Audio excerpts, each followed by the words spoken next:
My name is Claire Henderson, and if you are reading this, then perhaps you should know something about trust, money, and the reckoning that comes when the powerful underestimate the powerless.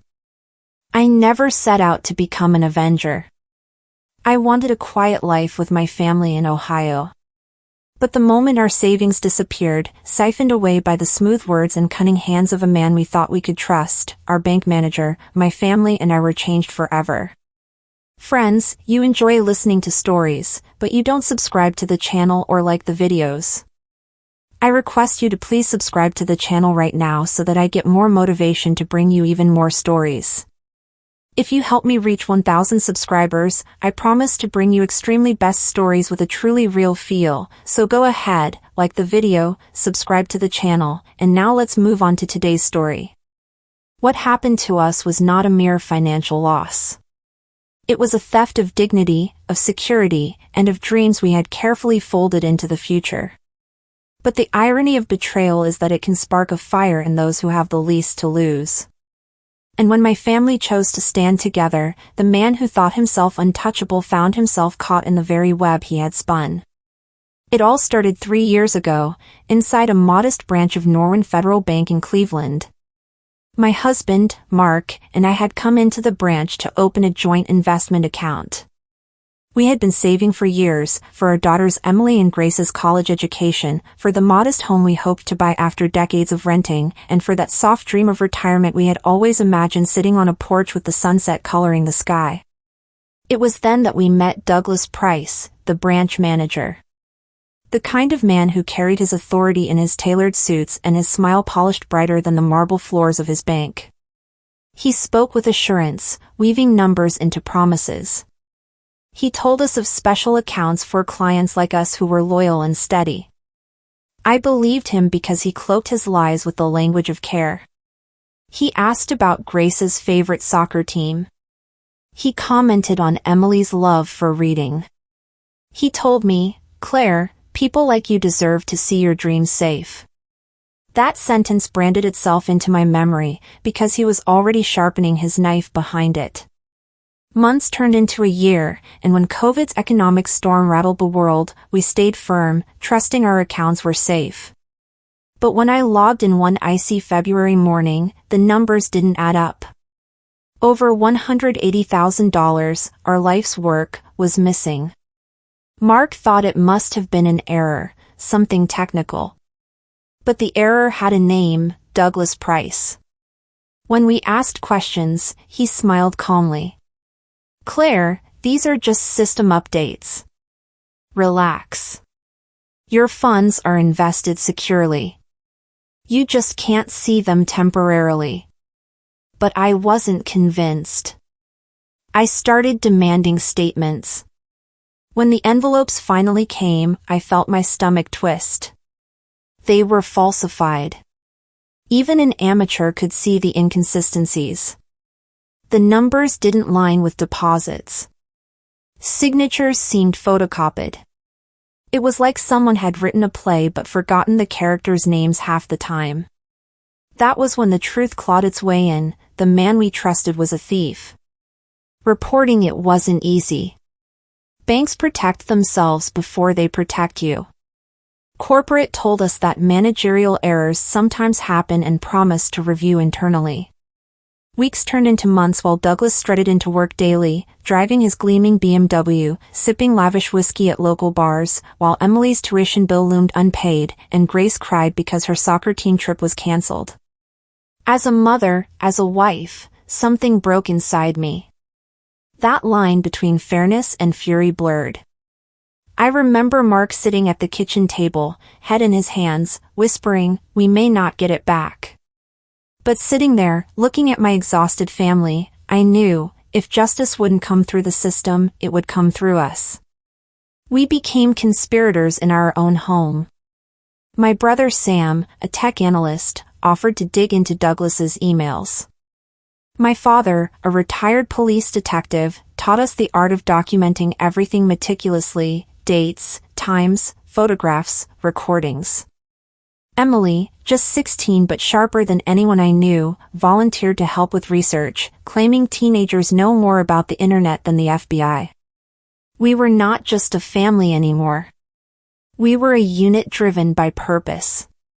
Over pizza boxes and endless cups of bitter coffee, we mapped Douglas's life, where he drank, who he met, the firms he whispered about, and the shell companies he used to drain funds.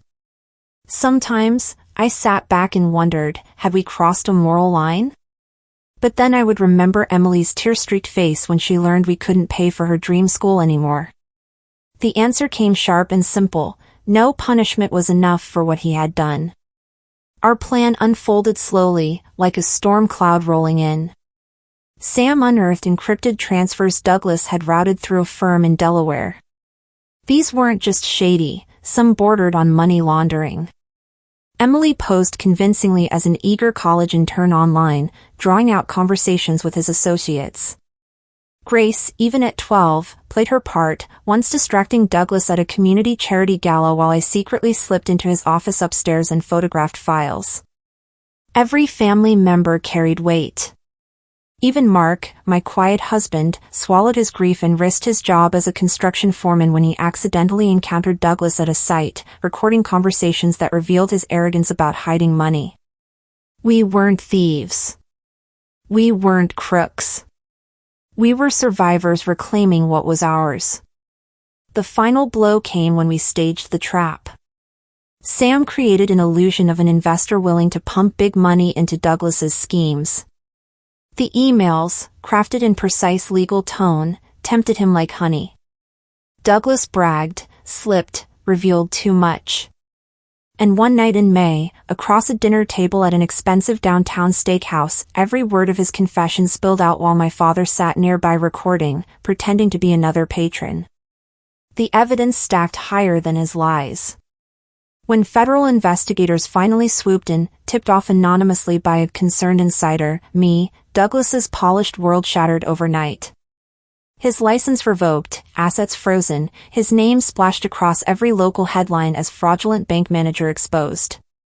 We didn't just take him down, we made sure the web of his deceit was dragged into the light. We recovered most of our funds, though never fully. Money can be returned, but years lost can't. Emily eventually got to college.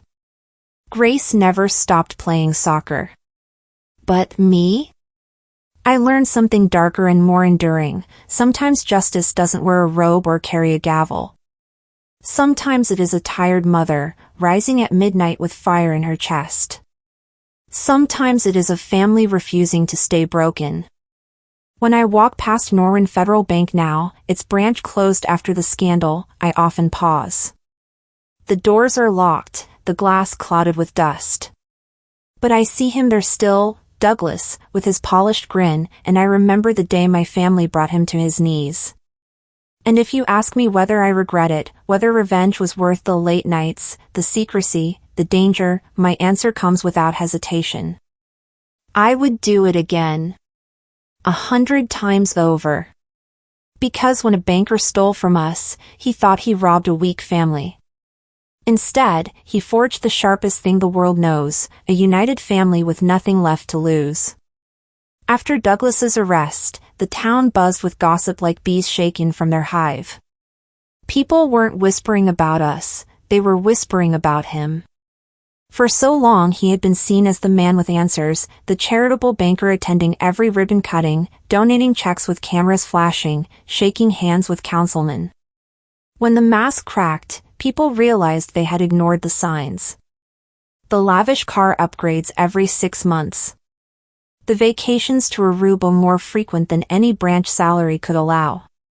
The diamonds on his wife's fingers while many of his clients drowned in debt. The irony was bitter. None of them had believed us when we complained in the early days. But now, every neighbor, every family in town, acted as if they had always suspected him. I wondered, were they blind, or merely unwilling to look? Justice brought its own kind of storm. News vans parked outside our street. I never thought I'd wake up to the sound of reporters shouting my family's names, demanding, "Claire, how did you bring down the bank manager?" Emily, with her newfound confidence, actually enjoyed sparring with the press, her sharp tongue slicing through their loaded questions. Grace hated it, hiding behind curtains, trying not to cry at night as classmates whispered about her family being on the news. For Mark and me, it was more complicated. My husband had been steady during the plan, but afterward he confessed, in the darkness of our bedroom, I feel like we've become something I don't recognize. I understood. Exposing someone like Douglas wasn't just revenge, it was war. And war leaves scars even when you win. Then came the unexpected letter. It arrived 3 weeks after his arrest, sealed, handwritten. From Douglas himself. I remember holding the envelope like it contained poison. His penmanship surprised me. Smooth, elegant, almost apologetic. The words inside? Anything but. He tried to manipulate us, again. Spoke of how the system had forced him to cut corners. Claimed we had ruined his family's life for a mistake that wasn't personal. I felt the rage boil in me once more. Not personal? Tell that to Emily, who nearly lost her chance at college. Tell that to Grace, who missed her soccer season. Tell that to us, who sat sleepless for months wondering if we'd ever have a roof over our heads. I tore the letter to shreds, but the words echoed. That arrogance proved he wasn't broken, not yet. My father insisted we stay involved in the legal process. With his detective's instinct, he knew criminals like Douglas often slipped through cracks with the right lawyers. So we attended every hearing, every motion, every delay tactic his attorneys conjured. Weeks stretched into months. Douglas sat in the courtroom, wearing suits a little less sharp than before, but with the same smug expression as if convinced the world would hand him another get-out-of-jail deal. At times, I caught him staring at me. Not with guilt. But with that same predatory calm he used when selling us his fraudulent accounts. Like he thought he still had control. That stare is what made me vow I'd never let him win, not even in court. Of everyone, Emily changed the most through this ordeal. Watching her step into womanhood in the shadow of betrayal made me both proud and fearful. She began writing op-eds for the local paper about financial scams targeting families. She stood up at city council meetings, challenging how much oversight banks truly had. By the time she spoke at a high school assembly, telling her peers to trust but verify and never let their families be silenced, I realized my daughter had become fiercer than I ever imagined. She wasn't just a victim's child anymore. She was a fighter. One evening, she told me, "Mom, Douglas thought he ruined us. But maybe he created something stronger in me. Maybe this was my calling." Her words planted a strange thought. Could our suffering build not just revenge, but purpose? Grace, however, fought her battles more silently. At 12, her world should have been school, soccer, and sleepovers, not FBI agents stepping into our living room. She rarely spoke of Douglas. But I noticed how she guarded her piggy bank more fiercely than before. How she asked difficult questions about trust, loyalty, and betrayal. Childhood innocence slipped through her fingers faster than it should have. Yet, during the trial, she surprised me. Sitting in the crowded court one day when Douglas's lawyer tried to paint him as a family man who made simple misjudgments, Grace leaned toward me and whispered, with a cold clarity that startled me. "Mom, he's a snake. And snakes don't change their skin." Even at 12, she understood something many adults refuse to: predators don't repent, they adapt. While the trial seemed to be turning against him, Douglas wasn't finished with us. His lawyer filed a motion for defamation, claiming our family campaign had unfairly swayed public opinion and damaged his chance of a fair trial. Suddenly we were being interrogated, our methods, our recordings, our surveillance of him. The defense tried to twist the narrative, painting us not as victims but as vigilantes crossing legal lines. The stress nearly broke us. Mark argued late into the night that maybe we pushed too far, that maybe we had walked into dangerous ground. Sam reassured us it was all within limits of the law. But I knew, deep down, we had blurred boundaries. Did we stalk him? Yes. Did we lure him into revealing crimes? Yes. Did we care anymore? No. Because we weren't just protecting money. We were defending the principle that no one, no matter how wealthy or powerful, gets to rob families blind. The day of the trial felt heavier than any storm I had ever seen. The courthouse loomed with its pale stone columns, almost mocking in its old-world dignity, as if it had witnessed 100 similar battles between truth and lies, between victims and wolves in tailored suits. Walking into that courtroom with Mark by my side, Emily clutching my hand, and Grace hiding behind her notebook, I realized this wasn't just about the law anymore. It was about dignity. It was about every family who had trusted men like Douglas and been left to rot in silence. Douglas arrived surrounded by his fleet of attorneys, one of them the kind you only see on TV, immaculate suit, hair slicked like glass, carrying himself as if he could bend reality with his voice. And there was Douglas, no longer the smooth banker, but wearing the same smug expression he had carried since the day we first confronted him. He turned his eyes on me as he sat down, and even across the vast courtroom, I could feel him trying to reassert dominance. That stare was meant to intimidate me. Instead, it fueled me. The prosecution opened with the paper trail Sam had helped uncover. Wire transfers, doctored statements, shell accounts in Delaware. Piece by piece, the puzzle came alive under the harsh lights of the courtroom, revealing Douglas not as a banker who made mistakes, but as a predator who built an empire from stolen dreams. His lawyers countered fiercely. They painted him as a respected community leader, asked the jury to consider the fragility of financial systems during a volatile economy. They even dared to suggest that families like mine misunderstood the nuances of private wealth management services. Then it was my turn to testify. I walked to the stand, my legs trembling, but my voice steady as steel. Mrs. Henderson, the defense attorney began, smiling thinly. Isn't it fair to say you may have misinterpreted certain account procedures?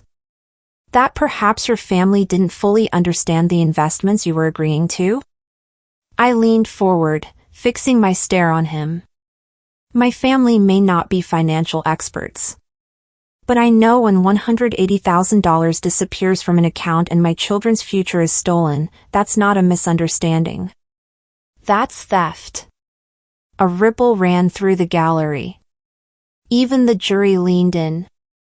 Douglas shifted in his seat. But it was Emily who delivered the most devastating blow.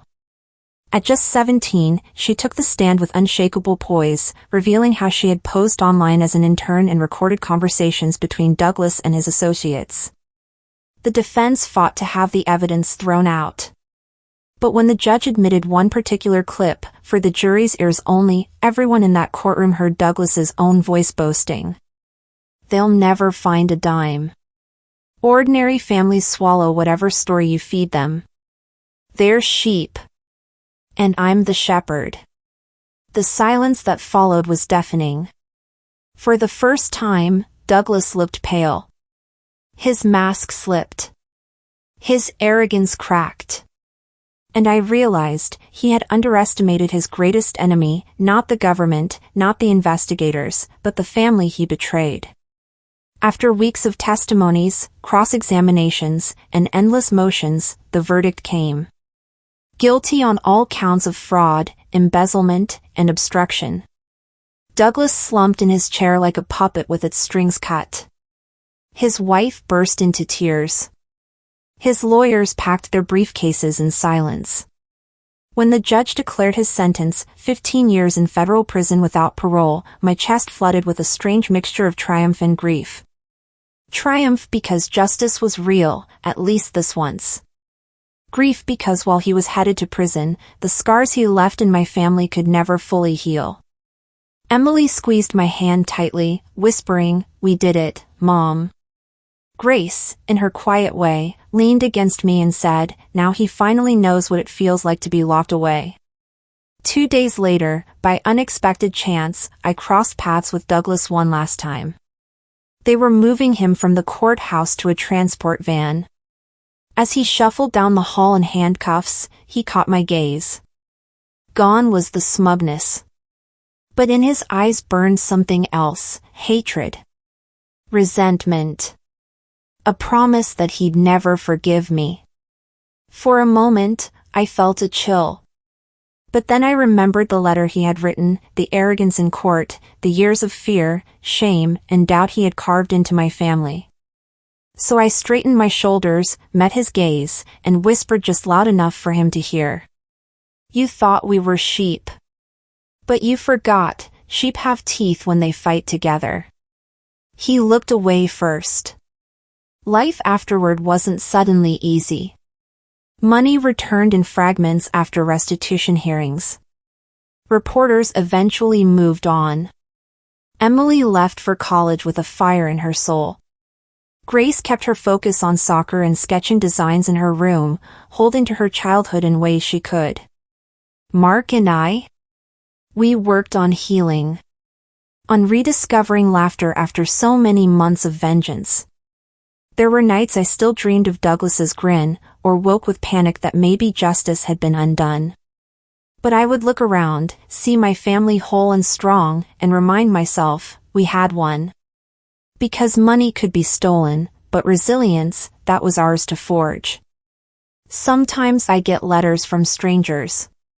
Families who saw our case on the news. Mothers who tell me they, too, were cheated by people in power. Fathers who confess they've felt powerless but reminded of their own strength after hearing our story. And every time, I write back the same thing. You are not powerless. They want you to believe you are. But when family stands as one, there is no man, no banker, no wolf in sheep's clothing who can break you. It has been 5 years since the trial, 5 years since the day Douglas Price was sentenced and led away in chains. Time has a way of softening the roughest edges, but for me, the memories are etched too deep to ever fade. Sometimes, when the wind rattles the windows late at night, I find myself back in that courtroom, listening to his voice dripping with arrogance, hearing him call families like mine sheep. Other times, I wake with a start, clutching my chest, certain that the money is gone again, that we're about to lose everything all over. Trauma doesn't dissolve, it transforms. But life, stubborn as it is, kept moving forward. And we moved with it. Emily is in her senior year at Columbia now, majoring in economics. She has become exactly what she once feared she'd never be: educated, independent, fierce. But she didn't stop at her own goals. She co-founded a non-profit organization called Families First, dedicated to helping middle-class families recognize fraud and financial exploitation. Sometimes, I listen to her speaking at conferences, her voice amplified across auditoriums, warning people never to blind themselves with trust. And in those moments, I swell with conflicting pride and sorrow. Pride for the fire she carries, sorrow that such wisdom had to be bought at the cost of her innocence. She once told me, "Mom, Douglas thought he was erasing my future. But he handed me my purpose. I'll spend my whole career taking down people like him." And I believe her. Grace is 17 now. A junior in high school with a love of art and design. She still plays soccer, but it's not her passion anymore. Instead, sketchbooks pile up in her room. Dark, intricate illustrations of wolves, snakes, and broken glass appear on her pages. When I ask her why, she smiles softly and says, "Because those things stay with me. But if I can draw them, they can't hurt me." She doesn't speak of him much. But I know the ordeal carved her worldview in ways she doesn't fully articulate yet. Where Emily fights loudly with her words, Grace resists quietly with her pen. Both, in their own ways, are stronger than I ever was at their age. Mark and I had to rebuild slowly. Fighting Douglas had consumed us so completely, it was as if our marriage had been placed on hold. For months after the trial, we barely knew how to talk without drifting back to strategy, evidence, or fear. But one night, sitting on the porch with a couple of beers and no agenda, Mark turned to me and said, "Claire, we won. But let's not let him keep living in our heads, too." That was the moment healing truly began. We started traveling, small trips at first, a cabin in Michigan, a road drive through Vermont, then slowly bigger adventures. We promised ourselves we would not let vengeance write the rest of our lives. Still, sometimes in the quiet of night, I see the haunted look in Mark's eyes. He carries guilt, as if he should have seen Douglas's betrayal before I did. But if there's anything I've learned, it's that guilt is a thief too. And I remind him, we survived. That is enough. Every now and then, I see news snippets. Douglas Price, inmate number 59624, filed for early parole last year and was denied. He works in the prison library, I heard. Some say he's become bitter and quiet, others say he's still trying to manipulate small circles of men inside. I don't care which version is true. What I do care about is that, for once, consequences had teeth. For 15 years, this man who thought himself untouchable is stripped of marble floors, fine suits, and whiskey glasses. And even if he still schemes against the world doesn't have to bow to his lies anymore. Do I hate him? Not anymore. Hate kept me alive when I needed it, but now, it feels like giving him free rent in my soul. What I feel now is colder, sharper, a conviction that men like him must always be watched, always be challenged. Because predators never stop prowling, they just change hunting grounds. Looking back, I won't pretend our revenge came without cost. Trust became a fragile thing in our household. We double-check every bill, every contract, every line printed on statements. None of us trust banks the same. But revenge also gave us something unexpected, unity. We discovered what a family can do when it stands together, unflinching in the face of corruption. Douglas thought he was bleeding us dry. Instead, he forged something unbreakable in us. We were supposed to be sheep, grazing blindly. Instead, we learned we had claws, fangs, and the will to tear down any wolf who thought to prey on us again. If someone were to ask me today, 5 years down the line, whether I regret what we did, whether I regret becoming the kind of mother who plotted against a banker instead of trusting the system, I would answer the way I always have. No. I don't regret a single step. Not the nights spent huddled over evidence. Not the danger of recording conversations. Not the hard testimonies. Because justice rarely favors ordinary families. We have to carve it with our own hands. Yes, it changed us. But maybe being changed was the only way to survive. So when I look at my daughters now, one standing on stages to fight for fairness, the other drawing wolves to own her past, I know this: Douglas may have stolen our money, but in the end, he gave us power. And that is a debt he will never escape, no matter how many years pass in his cell. There's a line I whisper to myself sometimes, words born from the ashes of everything he tried to steal. A family united has more strength than any fraud, any system, any wolf in disguise. Douglas Price will rot in a cell while my family walks forward, stronger. He thought he broke us. But really, he built our sharpest weapon, each other.